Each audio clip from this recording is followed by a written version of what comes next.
Her own husband sold her body like a gambling chip. Curtis Rourke didn't just betray Abigail Lane. He dragged her into the mud of his debts, treating her not as a wife but as a piece of meat to be thrown on the table. In their bedroom, the room that once held promises of marriage, he shoved her down, his breath thick with whiskey. "You ain't my wife anymore," he hissed. "You're my payment tonight. You'll settle my debt." The door swung open. The creditor stepped inside, his grin crooked, his stench of liquor filling the air. He yanked Abigail by the hair, ripping away the last strip of fabric that clung to her. Her tears didn't fall. They froze in her eyes, trapped by shock. She was treated like livestock, handed over without mercy. The walls closed in with the smell of smoke and sweat. Every sound sharpened into cruelty. His voice pressed against her face. "You're mine now. Paid for and owned." But fate left her one weapon. Near the fireplace, an iron poker leaned against the stone. Its metal gleamed faintly in the dim light. Her hand shot out. Her scream tore through the air as she swung with all the desperation left in her. The crack echoed like thunder. Blood sprayed across the sheets, hot and wild. His body dropped to the floor, twitching once before falling still. Abigail froze, chest heaving, iron slick with blood in her grip. Had she killed him? She didn't know. She didn't wait. Panic ripped through her body. She stumbled for the door, naked, trembling, clutching nothing but a splintered board from a broken crate to cover herself. The desert night greeted her like a blade. Cold wind slashed against bare skin, and stones and thorns tore her feet until blood traced every step. Still, she ran, behind her. The house burned in her memory. A husband who betrayed her, a stranger who tried to break her, a pool of blood that might belong to a corpse. She didn't look back. To look back meant death. She ran across miles of sand and rock, body breaking, lungs burning. Her breath came ragged, her mind spinning with the pounding of her heart. At last, she collapsed near a dry stone well on the edge of a lonely ranch. Through blurred vision, she saw a man, broad shoulders, gray at the temples, the face of someone who had seen more winters than joy. She scrambled, pressing the wooden board to her chest, her voice breaking into a scream. Don't pull it away." The man didn't touch her. He didn't speak right away. He simply pulled the shirt from his own back and draped it over her shaking shoulders. His voice came low, steady, the kind of voice that carried through gunfire and storms. "Ain't nobody hurting you no more, darling." In that moment, Abigail's world shifted. The night didn't feel so cruel. The desert didn't feel so endless, but the question clawed at her chest and hung in the air for the listener. Had she truly killed a man back in that room, or was someone already on her trail, ready to drag her back into hell? The ranch house was quiet that night, the kind of quiet where you can hear the fire crackle and the coyotes sing somewhere far off. Abigail lay on a small cot, Elijah's shirt still hanging loose on her shoulders, the smell of wood smoke clinging to the fabric. For the first time in days, her body wasn't running, but her mind was still racing. Every time she closed her eyes, she saw the poker swing down, saw the blood splash across the wall. In the dark, her chest heaved and she sat bolt upright, her hands grabbed at the blanket, eyes wide, breath broken. "I killed him. I killed him. God forgive me." The cry shattered the silence of the old house. The tin cup by her bed rattled and spilled, water soaking into the floorboards. Elijah stepped in from the other room. He didn't rush. He didn't scold. He just stood there for a moment, the firelight drawing hard lines on his weathered face. Abigail's words tumbled out like stones rolling down a hill. "I didn't mean to. I just wanted him off me. There was blood everywhere. Too much blood. I can't remember if he moved. I can't remember if he breathed. Did I kill him? Did I?" Her sobs came hard, shaking her small frame. She buried her face in her hands, waiting for judgment, waiting for the weight of condemnation. But Elijah didn't raise his voice. He didn't throw Bible verses or call her a sinner. He knelt down, slow, steady, until his eyes were level with hers. "Sometimes," he said, his tone low and even, "surviving don't make you guilty." Abigail blinked through her tears, stunned by the calm in his voice. He wasn't excusing her, but he wasn't condemning her either. His words settled over her like a blanket warmer than the shirt she wore. Her breath came softer. She lifted her eyes, searching his face for anger, but found none. For the first time in years, someone looked at her without disgust, without demands, without shame. Outside, the desert night deepened. Inside, the soft glow of a kerosene lamp washed over her face, showing a young woman caught between horror and relief. The guilt gnawed at her, but Elijah's quiet presence dulled the sharpest edges. She whispered, almost too soft to hear, "What if he's still alive out there? What if he comes for me?" Elijah's gaze didn't waver.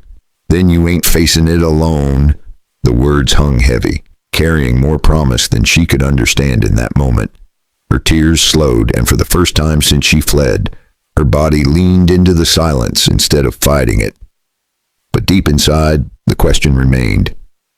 Was the man she struck lying dead in that house, or was he still breathing, bleeding, and hunting her trail across the desert even now? The peace of Elijah's ranch shattered the next morning. The thud of boots hit the porch, and the door burst open without a knock. Curtis Rourke filled the doorway, red-eyed and snarling, the husband who had betrayed her, the man who traded Abigail like a pile of debt. He crossed the room in 2 strides, his hand tangling in her hair, yanking her back. "You're my wife," he shouted. "You're coming home with me, filthy or not." Abigail cried out, clutching Elijah's shirt tighter to her chest. Her eyes darted toward Elijah, the only anchor left in her storm. The old rancher rose slowly from his chair. He didn't rush. He didn't raise his voice, but there was weight in the scrape of wood against the floor, in the heavy steps that carried him forward. Curtis pulled back his hand to strike, but before it could land, Elijah's arm reached high above the fireplace, pulling down a pistol older than both of them, a relic from war, still loaded, still true, the barrel leveled steady, and Elijah's words cut the air clean. "You lay another hand on her," he said, "and I swear to God I'll wipe out the Rourke name tonight." Curtis froze, his hand trembled in the air, rage turning into hesitation. Elijah's eyes told him there would be no bluff, no mercy. Curtis shoved Abigail aside, stumbling back toward the door. His voice cracked with fury as he spat, "This ain't over, old man." Then he was gone. The door slammed shut, leaving silence behind. Abigail stood shaken, tears streaming, her breath broken. Elijah lowered the pistol, set it gently back on the mantel, and turned away. No gloating, no speech, just a man who had drawn a line and would not cross it again. Abigail whispered, voice fragile, "You saved me again." Elijah poured her a glass of water, slid it across the table, and sat down in the same chair, quiet as before. "Now, folks, take a breath with me. Maybe pour yourself a cup of tea, lean back, and let this story sink in.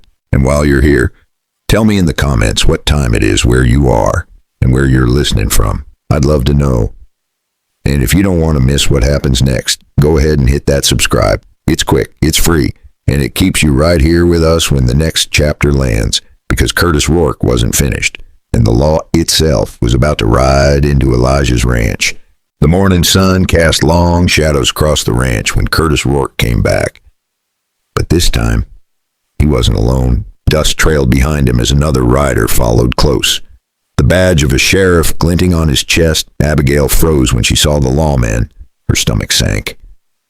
Was this it? Was she about to be dragged back, labeled as nothing more than her husband's property?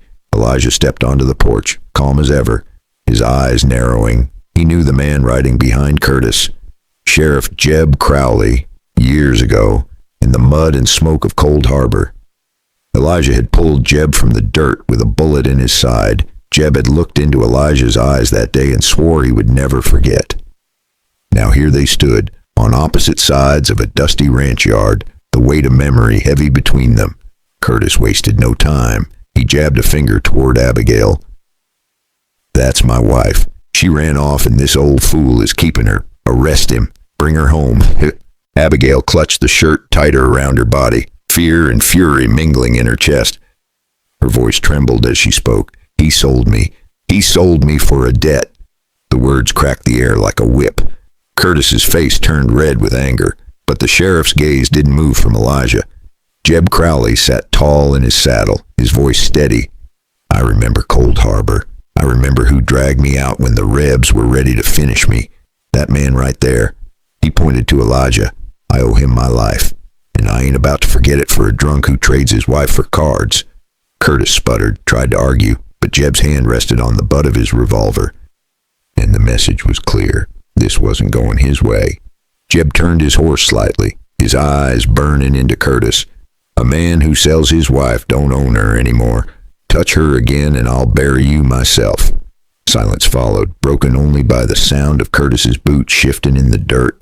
For the first time, the gambler looked smaller, weaker, as though all his bluster had been stripped away. Abigail stood taller. She wasn't just a victim anymore. The law, for once, was on her side. Jeb gave Elijah a small nod. You keep her safe. The law won't trouble you here. With that, the sheriff wheeled his horse and rode off, leaving Curtis in a cloud of dust and shame. Curtis glared once more, but there was nothing left for him to say. He climbed onto his horse and followed the sheriff out, beaten in a way no cards could undo. Abigail watched them go, her heart pounding, her chest tight with something she hadn't felt in years. Hope. Inside the ranch, Elijah returned to his chair, poured himself a cup of black coffee, and said nothing at all, but Abigail's eyes glistened with gratitude. For the first time, she wasn't chained by fear. Yet the desert has a way of keeping secrets.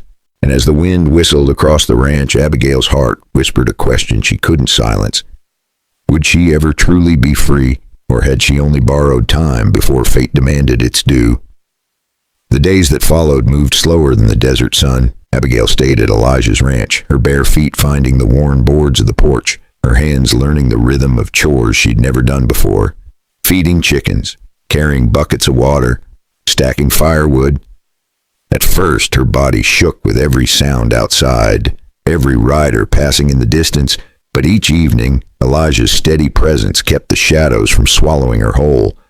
He never asked for her story again. He never demanded anything at all. He simply gave her space. And in that silence, she found pieces of herself returning. Some nights she laughed softly, the sound surprising even her own ears. Other nights, she would look at Elijah across the table and see not just a man, but a safe harbor, the kind she had thought did not exist. Yet deep inside, fear still whispered. Curtis's threats, the memory of blood on the floor, the thought of eyes watching her from the darkness. She could not let Elijah carry that danger. One night, with the desert wind scratching at the windows, she sat by candlelight and wrote a few lines on a torn piece of paper. Her hand trembled, but her words were steady. You saved me, Elijah. But if I stay, he might come for you too. I'll return when I'm no longer a danger to you. She folded the note, placed it on the table, and laid his old shirt neatly beside it. Then she stepped out into the night, her figure swallowed once more by the desert horizon. When Elijah found the note the next morning, he didn't chase after her. He sat down in silence, the shirt across his lap. The candle burned low. His weathered hands gripped the fabric as if holding on to more than cloth, and with a voice no louder than the wind, he said, She came to me with nothing, and somehow left me with everything. Her absence filled the house more than her presence ever could. But in that emptiness was a reminder that even broken lives can spark light in another soul. Now, friend, let me pause the story here. What do you take from it?